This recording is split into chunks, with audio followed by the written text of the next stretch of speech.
자, 여러분 교도갑니다. 그들이 날짜를 정하고 그가 유숙하는 집에 많이 오니 바울이 아침부터 저녁까지 강론하여 하나님의 날을 증언하고 모세의 율법과 선지자의 말을 가지고 예수에 대하여 권하더라. 서로 맞지 아니하여 흩어질 때에 바울이 한 말로 이르되 성령이 선지자 이사야를 통하여 너희 조상들에게 말씀하신 것이 옳도다.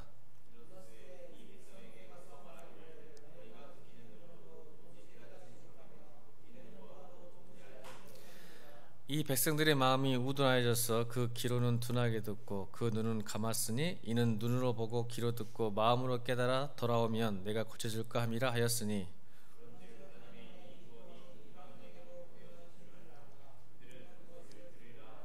없음.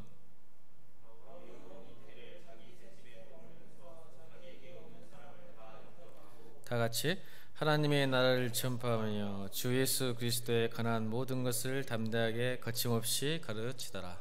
아멘. 복음은 멈추지 않는다라는 제목으로 말씀을 선포하겠습니다. 복음은 멈추지 않는다. 시작. 복음은 멈추지 않는다.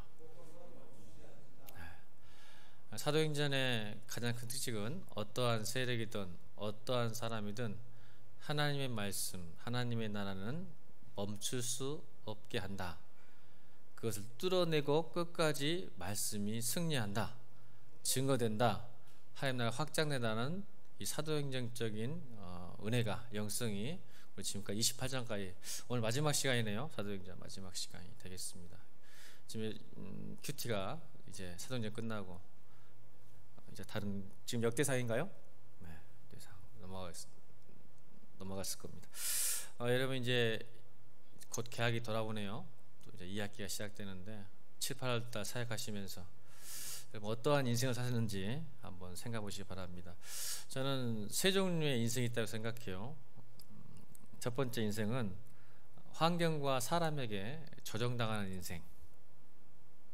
많이 들어보셨죠? 환경과 사람에게 조정당하는 인생이 있고, 두 번째는 자신이 자신을 조정하는 인생. 그죠? 자신이 자신을 조정하는 인생이 있고, 세 번째로는 사명이 조정하는 인생, 사명이 이끄는 인생, 복음이 이끄는 인생이 있다고 저는 생각합니다. 어떤 사람이 목적이 있겠죠. 오늘 특별히 그리스도인들이니까 사명 이끄는 인생이 있어요. 그래서 바울도 오늘 사도행전 28장 20절 한번 읽어볼까요? 사도행전 28장 20절 시작. 이러므로 너희를 보고 함께 이야기하려 하고 청하였으니 이스라엘의 소망으로 말미암아 내가 이 사슬에 매인 바 되노라. 아멘. 매인 바 됐죠? 묶인 바 됐다는 거예요. 무슨 뜻입니까? 내가 복음과 사명에 조정당하고 이끌려가는 인생이었다라고 지금 바울이 이야기하고 있는 거죠.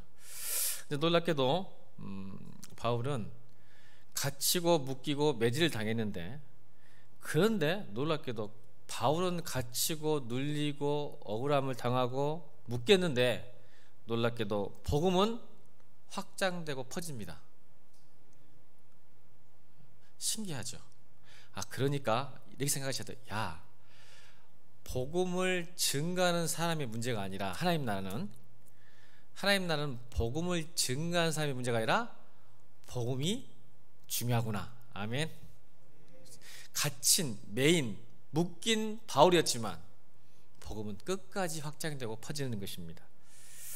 그래서 바울이 나중에 디모데후서 자기의 수제자이고 아들 같은 디모데에게 이런 말을 썼어요. 디모데후서 2장 9절 보니까 복음으로 말미암아 내가 죄인과 같이 매는 데까지 고난을 받았으나 하나님의 말씀은 매이지 아니하니라.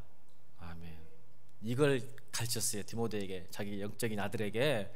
야, 복음 때문에 내가 죄인같이 되어버렸다, 디모데야. 그죠?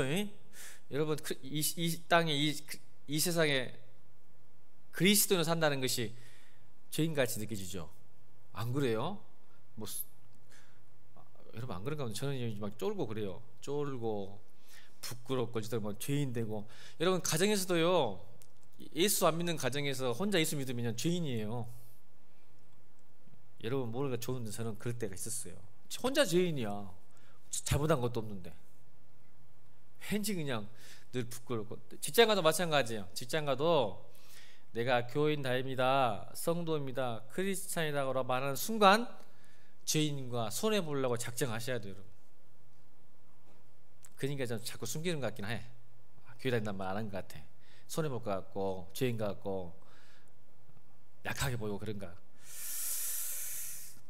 죄인같이 매이는 데까지 고난을 받았다. 복음 때문에 고난을 받았다. 그런데 하나님 말씀은 기가 막히더라. 매이지 않고 날마다 확장되고 넘쳐나더라. 아멘. 이게 바울이 하셨던 복음의 의미인 것 같습니다. 여러분 어떻습니까? 요즘 7, 8월달 어떻게 사셨어요? 환경 때문에 짜증내고 불평하셨어요? 아니면 사람 때문에 힘들어하셨어요? 용서하지 못하는 사람 때문에 짜증났어요? 나를 괴롭힌 사람 때문에 힘드셨어요? 그럼 여러분은 환경과 사람에게 조정하는 여름을 보내셨어요. 날도 더워 짜증나는데 날도 덥다고. 더우니까 더 짜증날 수도 있겠죠. 환경 때문에. 그러니까 환경과 사람의 조정하는 특징은 거기에 나의 일희일비가 달려있어요. 그렇죠? 누가 나한테 잘해주면 기쁘고 못해주면 화가 나고, 환경이 좋으면 기분 좋고 환경이 나빠지면 화가 나고, 또 자신을 바라보면 자신이 기분 좋을 때는 막 좋았다가 갑자기 분노 조절 장애로 그냥 화가 나니까 옆에 사람도 화를 막 상처 주고 말을 주고, 자신이 자신을 조정하는 인생. 그러나 복음을 조정하는 인생은 나의 감정과 환경과 사람이 결코 그 사명을, 복음을 막을 수 없다고 믿습니다. 그런 인생 살기를 주님으로 축원합니다. 오늘 복음이 왜 멈추지 않을까 생각해봤는데, 오늘 여러분 28장 전체를 한번 보고 싶은 게 뭐냐면, 28장이 마무리 단계잖아요. 사도행전에 어떻게 시작하는지 아세요? 한번 살짝 넘겨봅시다. 28장이 1절을 어떻게 시작하는지 보겠습니다. 시작. 우리가 구조된 후에 안즉 그 섬은 멜리드라 하더라. 구조로 시작합니다. 재미있는 현상이에요. 여러분 이거 말은 곧 구원으로 시작한다는 것이죠. 어디서 구조를 당했죠? 구원을 받았죠? 바울과 그 276명.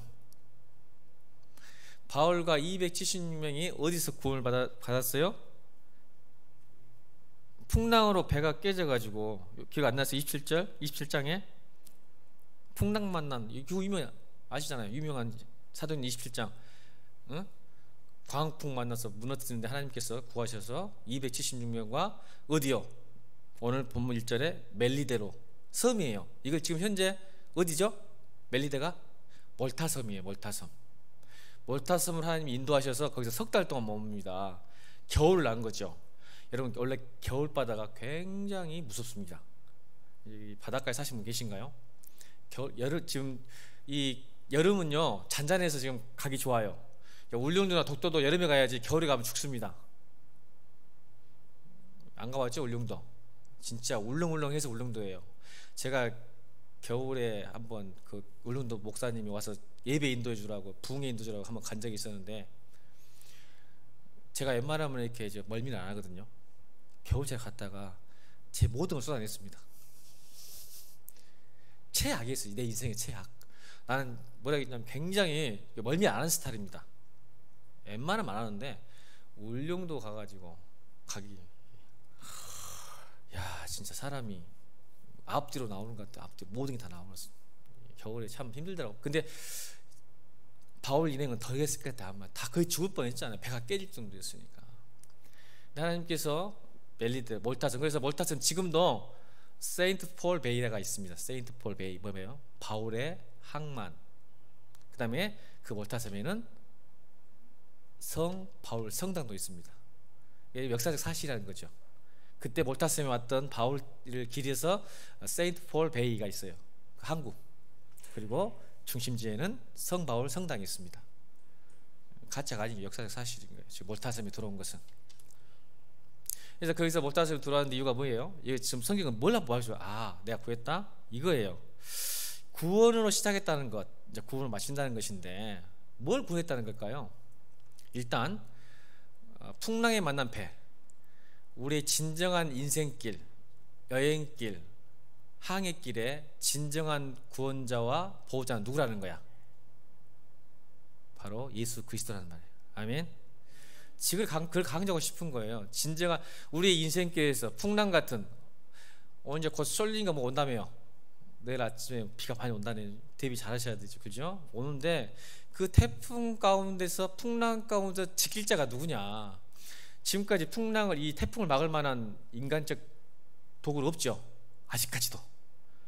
이 태풍은 언제 일어날지부터 인생의 풍랑길, 오늘 좋았다가 내일 당장 무슨 사고 날 때 못하는 인생길, 배도 이제 바닷가도 가다가 갑자기 풍랑이 오거든요. 그런 인생길에 진정한 구원자, 진정한 보호자가 누구냐라는 것을 계속적으로 설명한 거예요, 이 성경은. 그래서 구조했다, 구원했다라고 말하는 거예요. 그래서 여러분 또 뭐하죠? 풍랑 다음에 몰타섬에 들어왔는데 또 두 번째 강조해요. 진짜 구원자, 진짜 보호자가 누군가. 풍랑으로 딱 왔는데 섬에서 무슨 일이 일어나죠? 바울에게 독사한테 물려요. 여러분, 여기 굉장한 세상적 가치와 문화를 깨부수는 복음의 역사가 나타납니다. 그 당시에 이 바울이 가졌던 그 시대적 문화적 사과는 뭐였냐면, 우리 때도 한참 그 샤머니즘이 있을 때는 여자가 아기를 못 낳으면, 우리 자매님 얘기를, 우리 조선시대만 갔어도 여자가 아기를 못 낳으면 어떻게 됐어요? 죄인이지. 남자가 문제. 지금은 남자가 문제잖아, 의학적으로 박해자고. 근데 그때는 여자가 모든 걸 책임졌어요. 죄인이야, 나쁜 애고 죄인이었어. 근데 그 당시에 문화가 뭐였어? 신이 노하면 반드시 풍랑을 만나 물에 빠져 죽는다고 믿었어요, 그 당시에 신앙이. 그러니까 죄를 지으면 풍랑을 맞아서 바다에 빠져 죽는다. 근데 바울이 살아났잖아요. 근데 그 당시에 이걸 보고 뭘 느끼냐면, 오늘 28장 그 4절 볼까요? 28장 4절 시작. 원주민들이 이 짐승이 그 손에 매달려 있음을 보고 서로 말하되, 진실로 이 사람은 살인한 자로다. 바다에서는 구조를 받았으나 공의가 그를 살지 못하게. 보세요, 죄졌다, 살인자라며. 왜? 풍랑 만나서 죽을 수밖에 없는 애였다, 살인자라고 표현하잖아. 보세요, 그게 신앙이었어요, 그 당시에. 이게 세상의 가치였죠, 문화였죠. 그렇지 않죠, 우리가 예수 믿는 사람들은. 근데 그 당시 얘가 살인자인데 불행 중 다행으로 살아났다. 그런데 드디어 죽는구나. 뭐에 물려서? 이 짐승은 독사에 물려 죽는다. 그러니까 여러분, 독사에 물려 죽는다. 그래서 뭐라 그러죠? 4절 보니까 공의가 그를 살지 못하게 하면. 여기서 단어가 재밌는 거죠. 이 공의가 디케라는 단어인데, 여러분 그리스 로마 시대에 정의의 여신 이름이 디케입니다. 그러니까 여러분, 이 성경 본문을 잘 이해해야 하는 게, 정의가 지금 뭘 말하는 거야? 그 당시에 우상 디케라는 여신이 드디어 벌을 주는구나, 이 말이에요. 정의가 살아서 벌 주는 게 아니라, 공의가 그를 살지 못하면은 디케라는 여신이 드디어 첫 번째는 풍랑에서 살아났지만 두 번째로 물려 죽게 생겼구나 하고 빈정거리고 조롱한 거예요, 바울에게. 저 살인자다, 죽을 거야 했는데 5절 6절 보니까 안 죽어. 쓰러질 줄 알고 죽은 줄 알고 오래 기다려도 그가 아무 이상 없음을 보고 돌이켜 생각해 말하되 그를 뭐라? 신이라 여겼더라. 여러분 인생에 이런 세상의 삶에서 예수 믿고 이런 기적이 나타나길 바랍니다. 도저히 이해 안 되는 신비가, 여러분 그것이 우리 그리스도인의 양육인 것 같아요. 세상 사람들이 우리하고 별거 차이가 없잖아요. 어떻게 보면 세상 사람들 잘나요. 더 잘생기고 잘 먹고 잘 입고 돈도 잘 번 것 같아요, 세상 사람들이. 근데 여러분, 우리에게는 이런 신비가 있어야 돼. 도저히 세상의 가치와 문화로 봐서는 안 될 일들이 일어나, 여러분들한테. 그렇게 되길 바랍니다. 여러분, 바울은 사도행전에서 두 번이나 이런 소리를 들었죠. 기억나요? 13장에서 루스드라에서 걷지 못한 사람을 걷게 하니까 루스드라 사람들이 뭐라고 해요? 바울 보고는 제우스, 바나바에게는 헤르메스가 왔다라고 숭배하잖아요. 여러분, 우리 사도행전 쪽 삶을 사는 우리 크리스찬들에게는 세상 가운데 이런 일이 가끔씩 신비로운 일이 일어나야 됩니다. 도대체 저런 애는 나보다 못생기고 학벌도 없고 말도 못하고 몸매도 안 좋고 얼짱도 아니고 웜짱도 아닌데 왜 저는 고난과 아픔 속에서, 상처 속에서 이렇게 행복해할 수 있을까라는 신비. 아멘.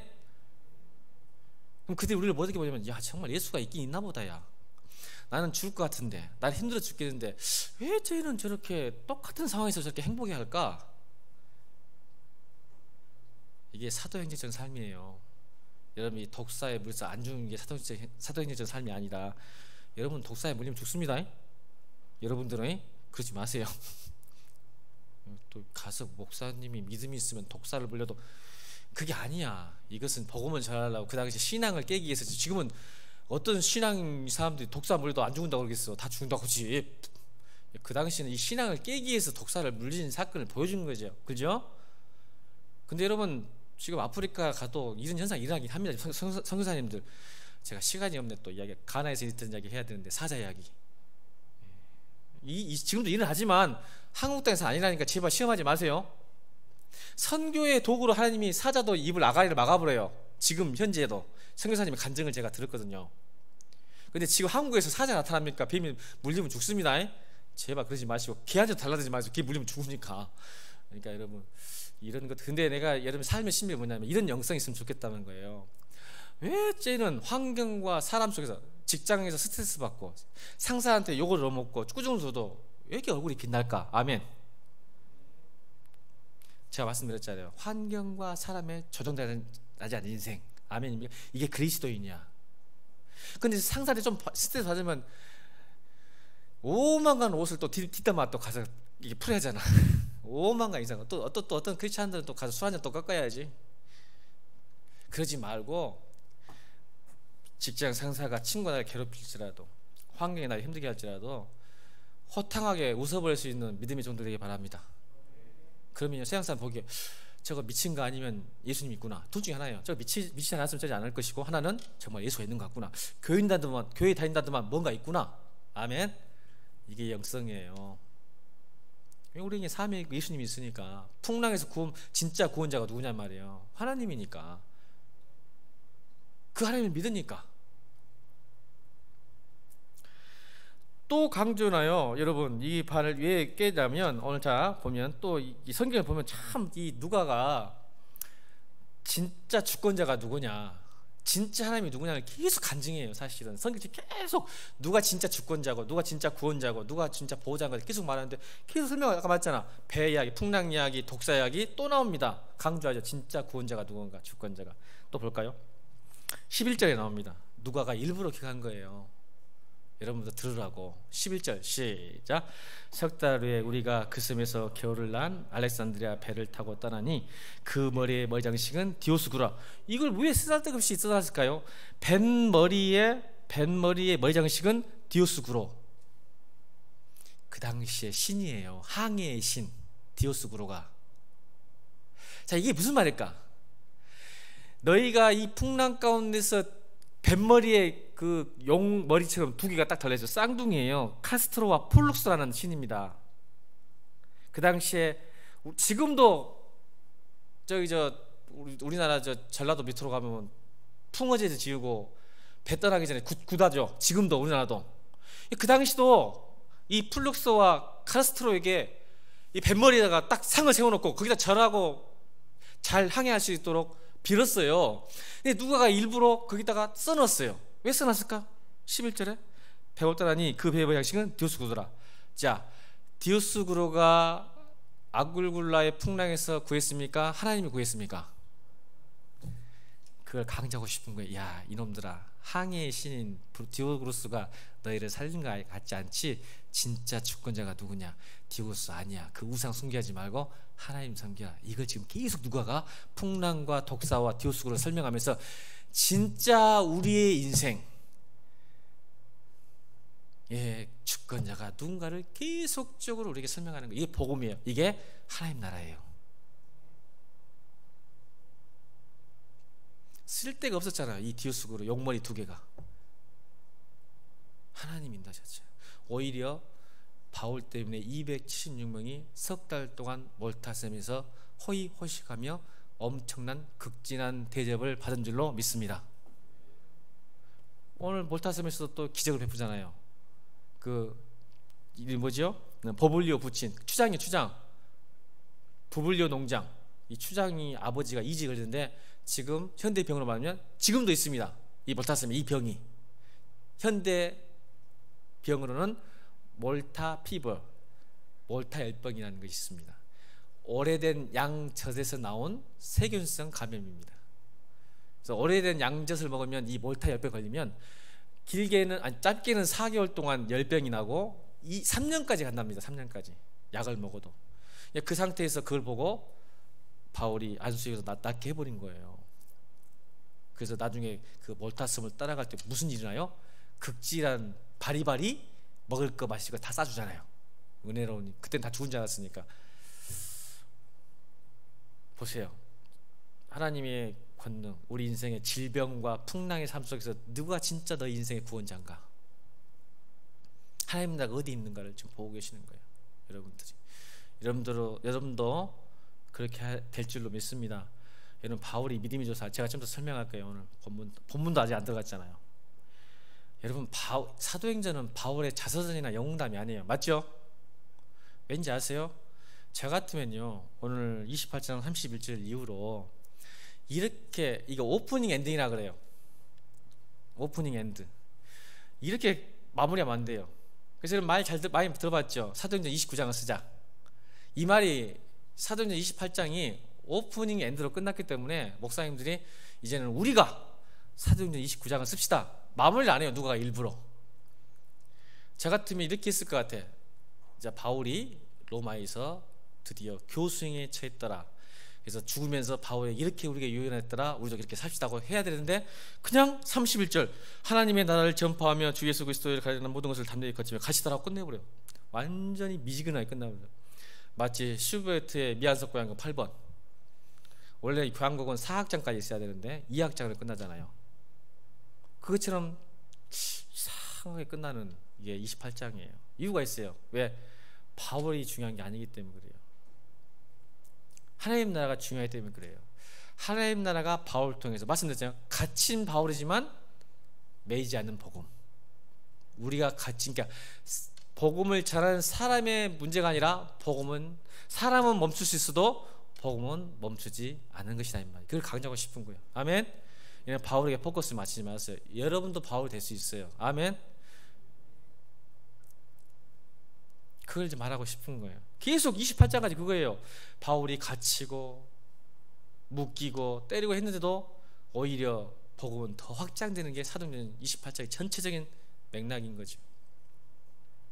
여러분, 우리에게 지금 바울이 이제 연금을 왔어요. 로마에 가기 전에 연금 딱 왔는데, 여러분, 우리가 이전에 지난주 말씀 들을 때 이 연금, 가택연금, 세프틱 하우스니까 안전가옥에 지금 연금 감옥에 갇힌 거예요. 감옥이 아니고 이렇게 연금, 그러니까 가옥에 묶인 거예요.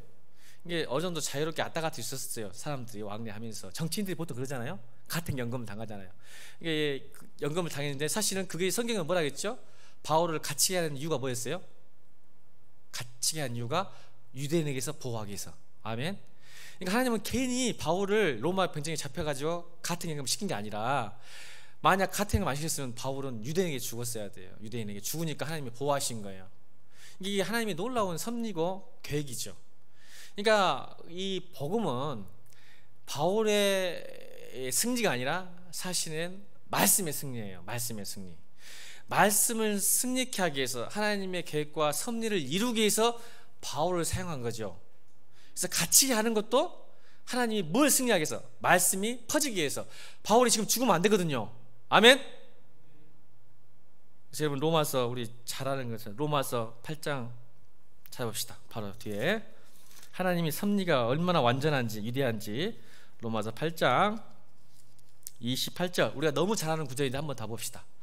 바울의 이야기가 아니에요. 사도행전은. 자, 하나님의 복음을 전파하기 위한 하나님의 위대한 섭리와 계획의 위대함. 8장 28절 시작. 우리가 알거니와 하나님을 사랑한 자 곧 그의 뜻대로 부르심을 입은 자들에게는 모든 것이 협력하여 선이라. 아멘. 여러분, 이걸 굳게 믿으시길 바랍니다. 이게 하나님의 섭리의 위대함이에요. 그러니까 바울이, 우리가 보기에는 어떻게, 여러분 생각해보세요. 로마에 오면 오늘 28장이 진짜 깨져서 이상하게 영두삼이에요. 나 같으면 하나님은 마무리하려면 팡파를 울리면서 사도 바울의 승리하는 모습을 확 올려놔야 돼. 우리가 더 힘이 날 것 같잖아요. 근데 완전히 깨지하게 마무리됩니다. 왜요? 같은 건 당해가지고 앉아갖고 찾아온 사람에게 성경 공부 하시다가 끝나버려요. 로마에 왔으면 뭔가가 감옥에서 풀려나고 황제에게 복음을 전하고 백성들에게 복음을 전하다가 죽어야 좀 멋있지 않아요, 여러분들? 그래 안 해요? 하나님이 지금까지 사도 바울이 하나님의 종이잖아요. 그러면 멋지게 가이사 앞에서, 황제 앞에서 복음을 전하다가 딱 목숨 끊어져 봐. 기가 막힌 멋있는 스토리 아니야. 여러분도 그냥 불 나도 그래야지 그럴 거 아니야. 나도 이 양 예수 믿는 거 황제 앞에 전하다 죽으리라. 근데 그냥 죽어버려. 죽는단 말도 안 나와. 성경은 바울이 죽은 모습 안 나와요. 성경은, 그죠? 그냥 사라져버려요. 왜요? 지금 바울의 자신이 아니기 때문에 죽는 게 별로 문제가 안 돼. 지금 복음을 전파하는 거예요. 그래서 복음을 가르쳐가 아니라 끝나는 거야. 확장 때문에. 일부러 하나님은 그러시는 거지. 바울을 역사로 사라져버리게, 조용히 사라지게 만드는 거예요. 왜? 복음이 증거돼야 되니까, 바울보다. 그러니까 이 협력할 사람을 믿는다는 거. 또 하나, 가택 연금을 딱 시켰죠. 그러니까 보호를 받아서 살았어요. 사명이 있으면 죽지 않는다고 말했죠. 옆에 사람 인사합시다. 사명이 있는 사람은 결코 그 사명이 이룰 때까지 죽지 않는다. 이게 오늘 8장 28절이에요 아멘. 이게 사명에 붙들리고 조종당하고 이끌린 인생은 죽음도 두렵지 않는 거예요. 아멘. 이게 죽음을 이기는 거예요. 이게 사명이 없으니까 돈이 두렵고 직장이 두렵고 사람이 두려운 거야. 사명이 있으면 돈과 사람과 목숨까지도. 제가 항상 그랬잖아요. 여기서 내가 여기 설교하다가 내일 당장 교통사고 죽어서 다음 주에 여러분들 사고 못 보잖아. 거기까지야 이 국정원 목사는. 아멘. 저는 그런 마음으로 살아요. 진짜로. 오늘 설교하다가 지나가다가 여러분 데려다 주다가 가서 교통사고 죽어버릴 수 있어. 여기까지야 내가 이 사명. 오늘 바울 얘기하다가 끝날 수도 있죠. 내 사명이. 그거 천국 가면 되잖아. 싫어? 네 사명 여기까지 설교하다가 죽으면 천국 가는데 뭐 걱정이야. 그래서 주님이 와서 너 왜 죽었냐 그러셨겠어? 본인이 죽여놓고? 너 이렇게 빨리 와서 그러시겠냐고. 뭐라 하시겠어? 주님께서 아이고 정문아 수고했다. 50년 동안 수고했네. 고생했다. 반겨주시리라 믿습니다. 그게 제 사명이에요. 반겨주시겠지. 왜 이렇게 빨리 왔냐 그러셨겠어요? 본인이 생사하고 죽어가신 분이. 뭐가 걱정이에요. 고생했다 하셨겠지. 50년 동안 고생했다. 비록 작은 열매지만 저에게는. 그죠?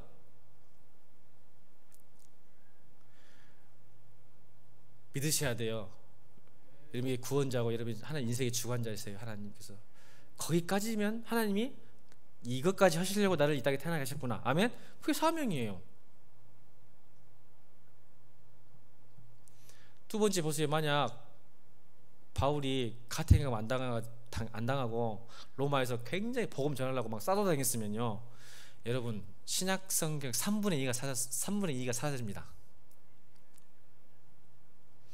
만약 바울이 감옥에 안 갇히고 싸돌아다니면서 복음을 전하고 다녔으면, 시간이 바빠가지고 이 사람이 열정적이잖아. 아마 잠잘 때 빼놓고 막 복음 전하고 다녔을 거야. 오늘 여기서 밤낮 복음을 가졌다 그러니까. 그러면 책 쓸 시간 있었을까 없었을까? 여러분 신약 성경 3분의 2가 사라집니다. 여러분. 그러면 여러분 하나님에 대해서 더 모르고, 이러면 옥중서신 여기서 나오잖아요. 에베소서, 빌립보서, 골로새서. 옥중서신이라는 게 여기서 나옵니다. 하나님은요 바울에게 복음을 전하는 것도 중요하지만 사명이 있었어요. 책 써라. 말씀. 아멘. 그래서 열심히 못 나가니까 시간 남을 거 아니야. 쓰면서 지금 우리에게 주신 로마서, 에베소서, 갈라디아서, 골로새를 주신 거예요. 이게 사명이 그거야. 제가 다시 말씀드립니다. 우리 청년들에게 항상 이 말이에요. 여러분 노아의 사명이 뭘까요? 노아의 사명이 말세가 오니까 예수 믿으랄까요? 아니면 배 만드는 걸까요? 묻겠습니다. 노아의 사명은 이제 곧 하나님 심판하시니까 말세가 오니까 빨리 하나님 믿자고 소리치면서 예수 천당 부신지하고 돌아다니는 게 사명이었을까? 아니면 조용히 120년 동안 배를 만들고 있는 게 사명이었을까? 저 우리 청년들에게 가르쳐요. 야, 노아는 120년 동안 배 만드는 게 사명이지, 예수 천당 부신지역 돌아다니면서 싸돌아다니면서 복음 전하는 게 사명이 아니다. 근데 우리는요 막 복음 전하는 것이 사명인지 알아. 노아가 배 안 만났으면 큰일 날 뻔했네. 물론 다른 사람을 시키셨겠지만 바울이 안 했으면 바울 아니고 다른 사람 시켰겠죠? 아멘? 바울만 하나님 믿길 수 없겠어. 바울이 하기 싫다고 하면 다른 사람 시켰겠지. 그럼 노아도 안 했으면 아니 배 만들라겠는데 싸다다니면서 복음 전하고 다니면 하나님이 배 만들 사람 따로 만들었겠지. 그럼 노아의 가족은 어떻게 됐을까? 아 참 신기해. 여러분 각자의 사명이 다릅니다. 달라요. 그러니까 여러분 획일적으로 이렇게 살지 않길 바랍니다. 다 다릅니다. 그러니까 낚여진 사명대로 사세요. 그게 평안함이고 자유함입니다. 근데 막 보기 좋으니까 청년들 무섭지도 않은가 봐. 형제들 특히 바울처럼 믿음을 주라고 하면 뒤져. 그런 기도 좀 하지 마 제발. 아브라함의 믿음 막 바울의 믿음 죽으려고 환장했어. 나도 그런 기도 못 하는데. 난 바울처럼 사기 싫어. 진짜 바울처럼 사기 싫어. 얘가 좋아. 에어컨 나오고. 함부로 기도 못 하겠던데 우리 청년들이 막 바울 같은 믿음 달라고 막 기도하는데 어찌려고 그래? 와, 또 이 양반 아주 대단한 사람들이야. 하나님의 위대하심과 계획, 위대하심 계획.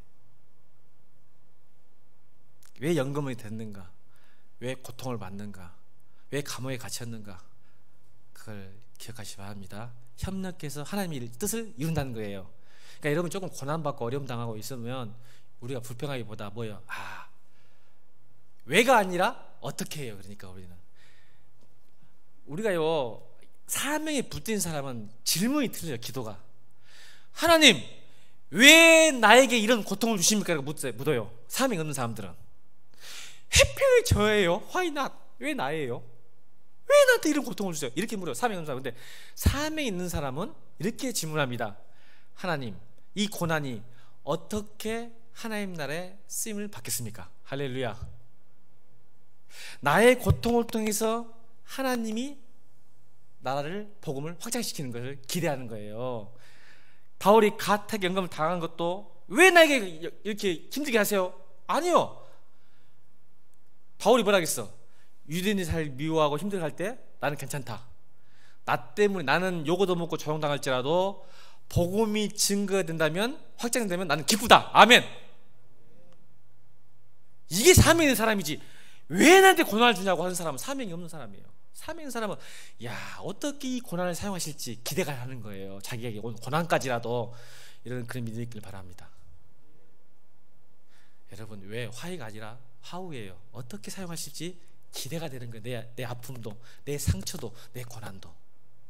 이게 하나님의 위대하심 섭리와 계획을 믿는 사람들입니다.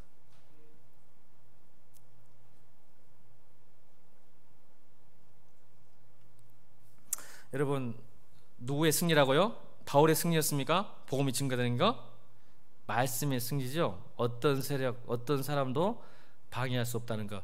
우리 잠깐 세 구절 찾아봅시다. 사도행전이니까 사도행전 6장 7절. 자 오늘 성경 좀 찾아봅시다. 제가 일부러 안 띄웠어요. 여러분 성경 좀 찾아보라고. 다 할 수 있었는데 안 했어요. 사도행전 6장 7절 읽겠습니다. 시작. 하나님 말씀이 점점 왕성하여 에르사람에 있는 제자의 수가 더 심히 많아지고 허다한 제사장 무리도 이도에 복전을. 아멘. 자 여기서 주체가 누구예요? 바울이었어요? 사도들이었어요? 누가 주체예요 지금? 주격이 하나님 말씀. 아멘. 사도행전은 말씀의 승제지 사도와 제자들과 바울의 승리가 아니란 말이야. 이게 복음을 멈추지 않는다는 거야. 사람이 달려있지 않다는 거야. 여기서 인격적 주체를 뭐라고 했냐면 하나님 말씀이. 근데 자꾸 우리는 누가 어떤 목사가 어떤 선교사가 이렇게 아니야 절대 그러지 마. 하나님 말씀이 왕성해지는 거예요. 아멘. 또 찾습니다. 12장 24절 12장 24절. 죄송합니다. 제가 로마서를 봤는데 사도행전 12장 24절 시작. 하나님의 말씀은 흥하여 더하더라. 아멘. 자 여기도 주체가 누구예요? 하나님 말씀이. 근데 항상 고난 뒤에 이 말씀을 하셨어요. 제가 설명할 시간이 없는데 항상 어렵고 힘들 때 이 말씀 하셨어요. 하나님 말씀은 흥황하고 제자가 더 많아지더라. 힘들고 어려운 세상 상황 속에서. 자, 마지막 하나만 찾아봅시다. 13장 49절. 13장 49절. 13장 49절 시작. 주의 말씀이 그 지방에 두루 퍼지니라. 아멘. 여기서 보세요. 주의 말씀이 말씀의 승리인 줄로 믿습니다. 교회의 승리도 아니고 어떤 말 잘하는 설교 잘하는 목사 선교사의 승리가 아니에요. 복음의 승리고 말씀의 승리입니다. 그러니까 여러분 전하면 되는 거예요. 내가 복음을 전하고 그 결과는 하나님께 맡기는 거예요. 왜? 하나님 말씀이 흥황하니까. 내가 아니라, 내가 잘 전하니까 복음을 듣는 게 아니라 말씀이 역사하시는 거예요. 내가 최선을 복음을 전하는 게 멈추지 마세요. 복음 내가 하려니까 힘들지. 말씀을 그냥 전하시는 거예요. 말씀이 하십니다. 말씀은 전하고 결과를 하나님께 맡기는 거, 이게 사명자입니다. 자꾸 자기가 뭔가를 해보려고 하는 거예요. 그러니까 힘들고 잘 열매도 안 맺어지는 것 같아요. 여러분 이 두 가지 기억하십시오. 결코 사도행전은, 복음은 사도 바울의 인간의 자선과 용담이 아니에요. 간증이 아니란 말이에요. 말씀이 주체가 돼서 말씀이 이루신 거예요. 결론 이제 마무리합니다. 누가가 이제 28장을 갑시다. 누가가 마지막에 참 재밌는 말하고 마칩니다. 28장 갑시다. 여러분 이 저자의 의도가 굉장히 중요한 거예요. 자, 30절, 31절 읽겠습니다. 30절, 31절 시작. 바울이 온 이틀 자기 셋집에 머물면서 자기에게 오는 사람을 다 영접하고 하나님 나라를 전파하여 주 예수 그리스도에 관한 모든 것을 담대하게 가르치라. 이러고 마무리했거든요. 이건 뭐냐면 누가와 그의 제자들은 하나님 나라의 복음의 확장과 말씀의 흥황함과 부흥을 꿈꾸는 마무리를 했어요. 목사님 이걸 어떻게 합니까? 숨겨져 있어요. 이제 이걸 찾아내는 게 목사의 의무야. 찾아냅니다. 왜냐하면 보세요. 30절에 바울이 온 이태란 말은 2년이죠. 여러분 최고 많이 있었어요. 로마에서 2년이 있었습니다. 2년. 그러니까 하나님이 일부러, 그것도 협력과의 선을 이룬 거예요. 하나님의 섭리과 경륜 계획이에요. 바울을 고발했던 사람들이 원고가 안 와버려요. 그러니까 2년 동안 같은 임금 시키면서 하나님이 복음을 증거하고 책을 쓰게 만든 거예요. 할렐루야. 지금 왜 로마에 압송됐죠? 유대인 제사장들이 바울을 죽이려고. 근데 2년 동안 제사장들이 안 와버려. 하나님의 뜻인 줄 믿습니다. 복음 전하게 하려고. 서로 죽이려고 했는데 로마 왔더니 안 와. 2년 동안 원고들이. 왜? 서로 이렇게 원고와 피고가 싸워야 되잖아.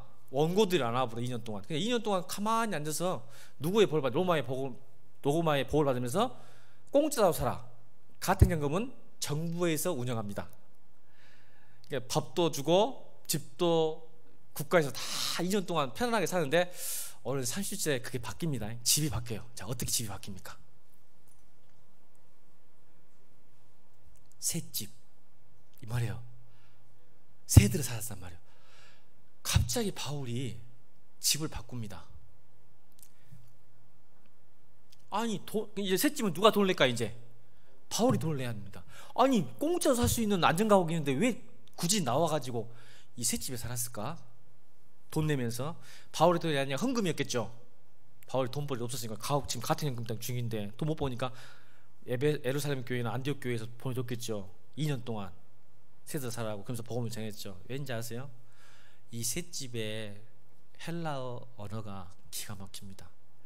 셋집이라는 단어가 겨자씨라는 뜻입니다. 겨자씨. 무슨 뜻일까요? 누가가 바울이 지금 로마에서 겨자씨만한 복음을 전하지만 이 겨자씨가 자라나서, 우리 나오죠 복음서에, 겨자씨 자라나서 공중에 수많은 조류와 생물들이 그 그늘 가운데 쉬게 만들 거라고 말씀하셨잖아요. 그 꿈을 꾼 거예요. 누가가 이 셋집이라는 단어를 통해서 겨자씨라는 뜻입니다.